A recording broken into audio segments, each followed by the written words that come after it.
Barangay Kapitan? Yes, Kap. Narinig mo yung allegation kanina? Hindi po. Sinabi ni Mrs. Alameda? Yes, Your Honor. Yes, go ahead. Anong masasabi mo doon? Sa tungkol po sa CCTV, nasa palengke po ako nung araw nun. Nagtitinda po ng karne ng baboy. Then tumawag po yung misis ko na may 2 pulis daw doon sa barangay hall para nire-review yung CCTV, Your Honor. Kaya umuwi po ako. Sinabi ko po sa kanila na tignan nila yung record po doon sa taas dahil nandun po sa taas ng cabinet yung kanya po, yung recorder niya. Hindi ko po yun hindi ko po sinabi na sira, kundi sinabi ko po sa mga pulis na kung ano po yung kailangan ninyo ay kunin nyo na po. Sabi ko sa kanila, 2 pulis po yung pumunta sa barangay hall. Opo, Your Honor. PNP, may nakuha ba kayo doon sa CCTV ng Barangay Sintro? Yung barangay ni Kapitan? May nakuha kayo? Bakit? Halika.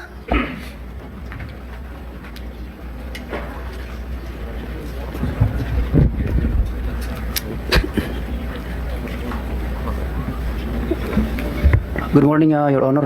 Bali, wala po kaming nakuhang CCTV footage dun sa mismong barangay, sir. Kasi sinabi, according sa mga pulis natin na pumunta, sir, sira na daw po yung CCTV, sir. Sira. Yes, sir. Mayor, Kapitan, sira. Opo, Your Honor, sira po yung monitor lang. Monitor lang. Pero nung bumalik po sila, kumuha po sila ng monitor, yung mga pulis. Tapos nung tapos na po, sabi po sa akin na hindi po daw updated yung date, time at yung year po. Kaya pumunta po sila sa kabilang barangay, same street po. Doon po yata sila nakakuha ng CCTV footage po sa barangay po nakatabi ko, Your Honor. Bakit hindi updated yung kuan mo? Hindi ko po alam, Your Honor. Basta PNP, walang dinelete doon na portion? Wala po, sir. Wala. Wala pong nakuha, Your Honor. Wala talaga nakuha. Yes, Your Honor. Sa Centro 7 na po kami nakakuha ng footage, Your Honor. Oh, bakit, Kapitan? Sa kabilang barangay nakakuha sila, tapos barangay mo hindi sila nakakuha. Ano nangyari sa CCTV mo?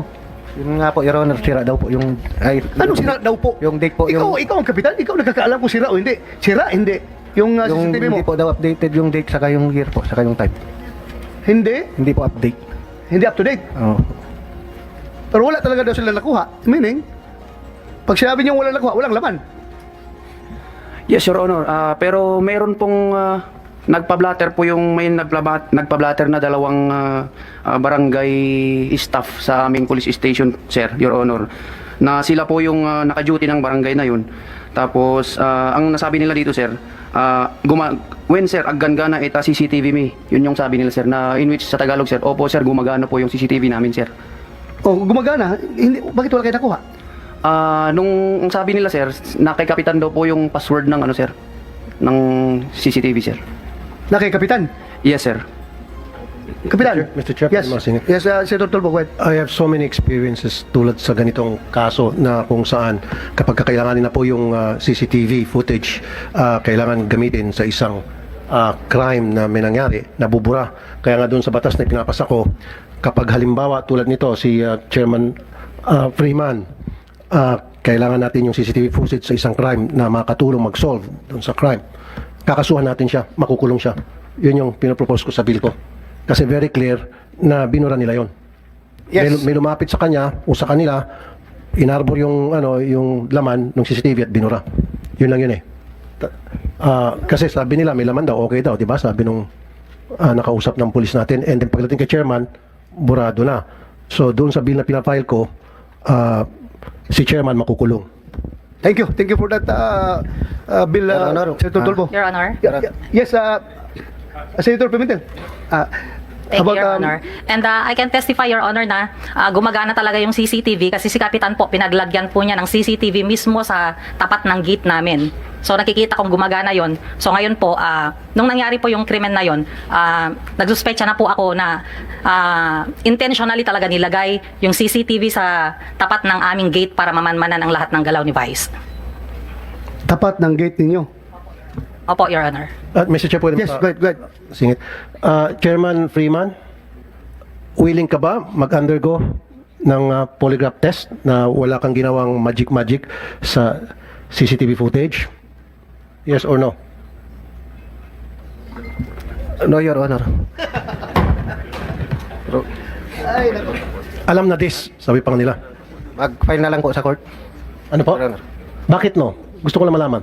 Curious lang kami. Although karapatan mo yan. Kasi wala namang pilitan. Voluntary to. At hindi naman tatanggapin din sa korte yung resulta ng polygraph test. Gusto ko lang malaman. Curious lang ako. Bakit? Kasi usually kapag ikaw ay malinis ang konsensya mo at gusto mong makatulong para mapaayos yung imahe mo, ay kung talagang inosente ka, mag-oo ka, di ba? Parang ako, kung walang kasalanan, gusto ko malaman ng buong mundo, malinis ako, I will submit myself to a polygraph test. Ikaw, ayaw mo. Bakit? At kailangan pang bumulong ang iyong abogado. Proper proceeding na lang po, Your Honor. Ano po? Proper proceeding na lang po, Your Ano Honor. po? Proper? Proper proceeding na lang po, Your Honor. Proper proceeding? Proper proceeding naman to. Senate hearing to. Ano mo ibig mo sabihin? This is an improper proceeding? Sa proper proceeding ka na lang? Ayan na. Sa court lang po, pwede mag-determine ng guilt ko po. Hindi, kasi Chairman, yeah, I know. Sabi ko sa'yo kanina, voluntary ito. At yung resulta ng polygraph test, hindi tinatanggap sa korte. Nagets mo? Now, kung gusto mo maklear yung pangalan mo, makatulong itong polygraph test. This will clear you kung talagang inosente ka. Kasi dun sa polygraph test, malalaman kung ikaw ay nagsisinungaling o hindi. Hindi po reliable yung kwan po. Ano po? Hello. Hello. Oh. Bulong pamor. Hindi po reliable yung kwan, yung Hindi reliable. Your Honor. Ginagamit ito ng different authorities natin. Ginagamit ito ng NBI, PNP, FBI, CIA, ginagamit ito. So how can you say na it's not reliable? Sino ka ba para sabihin hindi reliable? Samantalang itong mga malalaking ahensya ng pamahalaan dito sa Pilipinas, maging sa abroad, Europe, US, ginagamit ito. Tapos ngayon, ikaw sasabihin mo, hindi reliable. Who are you to say that? Hindi po acceptable ng Supreme Court, Your Honor. Sinabi ko na kasi hindi acceptable sa korte. Oo nga. Pero yung reliability, it's not for you to say that. Because you're not an expert. Pero I'm telling you, sa ibang bansa, nag-rely sila sa kanilang pag-imbestiga para to ferry out the truth. Sabi ko na sa iyo, alam mo yung FBI, Federal Bureau of Investigation, ginagamit to ng FBI. Maging yung CIA, ginagamit to, Central Intelligence Agency. Sa Europe, ginagamit to. Law enforcement sa iba't ibang bansa ginagamit to. Sa Japan, ginagamit to. Pag sa screening process, para ikaw ay maging police, dumadaan ka sa tinatawag na polygraph test doon sa mga recruits sa Japan. So, now you're saying na hindi reliable, sino ka? Kasi dito malalaman, Mr. Freeman, kapag ikaw ay sinalang sa polygraph test at inabot ka ng nervyos dahil meron ka kinakatakutan, doon malalaman na ikaw ay nagsisinungaling o hindi. Anyway, yes, so hindi ka papayag? Ayaw? Hindi po, Your Honor. Okay. Okay. Yes, go ahead, Senator Pimentel. Abang kausap na natin si Barangay Captain Brian Freeman. Ano po yung barangay nyo, Kapitan? Barangay? Guys, Centro 6 po, Your Honor. Centro 6 yan, ano, Apari. Okay. Si Vice Mayor Alameda ay residente ng barangay. Meron pa bang sa anim na namatay in addition to the Vice Mayor na taga barangay nyo po, Centro 6? Wala na, Your Honor. Wala na si Vice Mayor. So, yung namatayan ka ng high profile constituent mo, resident mo, Vice Mayor nyo pa. So, gusto mo sigurong masolve itong krimen na to, Kapitan? Yes, Your Honor. Siyempre, ganyan dapat ang attitude. Namatayan ka as a kapitan ano na mga kilos mo para nakita natin na gusto mo masolve itong krimen na ito? Pakiulit nga po, Your Honor. Ikaw, barangay captain ka, namatayan ka na isang residente, ambush ba? 6 ang patay, isa doon, residente mo, constituent mo. Kapitbahay ba? Kapitbahay mo. High profile yung pagkapatay. Ano pa? Opisyalis pa ng bayan mo. Mataas pa sa'yo, Vice Mayor. Siyempre, sabi mo gusto niyo itong masolve, di ba? Ano na yung mga acts of cooperation mo na masasabi mo na nagpapakitang gusto mo masolusyonan itong krimen na ito? Willing po ako mag-participate sa court po, Your Honor. Pero yung, for example, yung hinihingihan ka lang ng mga CCTV footages na sana, hindi naman natin alam kung makakatulong o hindi, pero anong kinilos mo ron? Yung napakasimpleng request na yon, nagpakita ka ba ng kooperasyon mo? Na, sige, tignan natin yung CCTV, baka may maitulong na footage doon para masolve itong krimen na to. Ginawa mo ba yon? Opo, Your Honor. Okay. Oo. Pero hindi mo alam, no? Hindi mo alam kung sira, kung may footage o wala. Opo, hindi ko po alam na sira po, Your Honor. Hanggang ngayon nga, parang lito ka pa rin kung sira o hindi, may footage o wala, hindi mo alam, di ba? Hanggang ngayon, hindi mo Meron, alam. Your Honor, pero hindi po daw yung updated yung time, date, saka yung year po, Your Honor. Yun po ang sabi ni yung dalawang pulis na pumunta po sa barangay ko, Your Honor. Ibig sabihin lang, siguro ang pagkaintindi ko, Mr. Chairman, siguro yung footage, wala yung time stamp or date stamp doon. Hindi tama, pero... Opo, Your Honor. So, wala na kayong effort malaman kung kailan ito. Ito yung last week, ito yung last month, ito yung kahapon, ito yung ngayon. Wala na kayo effort na gano'n dahil lang sa walang time stamp or date stamp. Wala na, give up na. Ganun lang. Hindi na po, bumalik yung mga kapulisan po natin, Your Honor. Pumunta na po sa kabilang barangay. Nga, sila yon. Pero ikaw, akala ko gusto mo masolve tong krimen na to. Wala na effort pagkatapos nun. Hindi naman na bumalik yung mga kapulisan. So nakadepende nga sa kagustuhan din nila masolve ito. So, parang hindi ka excited na masolve ito kasi kung ikaw kapitan na namatayan ka kapitbahay mo, vice mayor mo pa. Hindi ba proud ang barangay mo na sa'yo nakatira ang vice mayor ng bayan mo? Di ba proud kayo? Yes, Your Honor. Pinatay. Then yun lang, reactive ka lang. Humingi ang pulis, hindi na bumalik ang pulis, hindi ka na rin interesado na tulungan, masolusyonan ang krimen.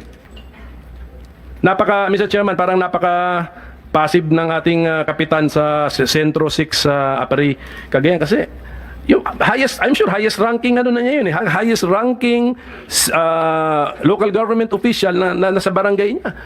Price possession mo nga yun price resident mo nga yun di ba? Kung pinatay yun, di siyempre exert all effort ka at matulungan yung pamilya, constituents mo. Well, anyway, nakita po natin the passivity of our barangay captain. Thank you po, Mr. Chairman. Mr. Chairman, Yes, isang tanong lang. go ahead, Senator Tolpo. Mr. Chair, balik lang kay Barangay Chairman. Sino pong responsible sa pag-maintain ng CCTV ninyo sa barangay? At gaano po kadalas ninyo tinitingnan kung okay ba yung inyong CCTV, kung okay ba at gumagana? Sino po yun? Pag may nagpapa-review po yung CCTV. Hindi sir, yung tanong ko lang sagutin nyo. Sino po yung taong responsable sa pag-maintain ng CCTV para siguraduhin na maayos ang andar noon, na hindi sira, na hindi pumapalya? Sino yun?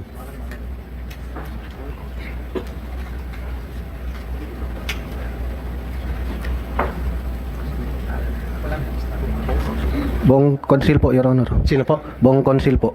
Hindi, isang tao lang po yun. Hindi naman pwede lahat kayo, 10. Tapos lahat kayo nag-maintain ng camera, niloloko mo naman kami. Isang tao lang yan. Sino po yung nag-maintain? Senator Tulfo, the mere fact that sinabi ng police na may hawak ng password nung CCTV niya, si Kapitan, so siya lang ang magtitingkir-tingkir nung system na yan. Kasi siya lang may hawak ng password. I'm leading to that sana. Kasi narinig ko sinabi ng PNP natin. Nabubulo na nga siya, hindi niya masagot eh. So, i-shortcut na natin. So, ikaw yung responsible na yon. Tama? So, dalawa lang ibig sabihin nito. Inutil ka o sinungaling ka? Hindi nga, dalawa lang. Kasi Hindi pa ako inutil ka, so hindi mo na-maintain. Kasi kung na-maintain mo yun, tamang maintenance dyan, at on a regular basis, sinisiguro mo na maayos ang andar, then hindi ka inutil. Ginagawa ang trabaho mo. Okay? So, ngayon, walang CCTV, walang pakinabang ating mga otoridad sa investigasyon. Dalawa yun. Nagsisinungaling ka, napaka-inutil mo. Alin doon? Isa lang pipiliin mo. Or gusto mo bumulong ulit sa ano mo? Abogado. Sige, anong gusto mo tawagin kita? Inutil o sinungaling? Wala po doon, Your Honor. Hindi, isa nga lang. Last na. Di ba tama ko? It's either inutil ka kasi hindi mo ginawa yung trabaho mo o nagsisinungaling ka sa amin dito. Alin doon sa dalawa? Ako, all of the above. Masalamat.